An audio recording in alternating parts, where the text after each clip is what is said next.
কিন্তু তারা থেমে যায়নি। দেখতে দেখতে তারা বড় হয়ে গেল, আর এমন সুন্দরী হলো যে যে একবার দেখত তাকিয়েই থাকত। একদিন সকাল, ফাতেমা বলল, রহিমা, আমি জঙ্গলের একটু দূরে যাচ্ছি তাজা ফল আনতে। তুই ঘরে থাক, দরজা বন্ধ রাখিস, কেউ এলেও খুলিস না।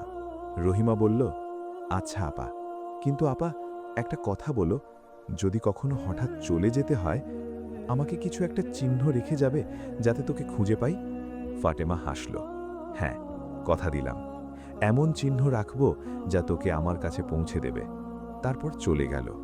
সেই রাজ্যের বাদশাহ ফাহাদ খান সেদিন জঙ্গলে শিকারে এসেছিলেন। সকাল থেকে সন্ধে পর্যন্ত ঘুরেছেন। অবশেষে একটা খরগোশ ধরা পড়ল। বাদশাহ উজিরকে বললেন, দ্রুত রান্না করো, খিদে জান বেরিয়ে যাচ্ছে। উজির খরগোশ নিয়ে আগুনের খোঁজে বেরোলেন। তখনই এক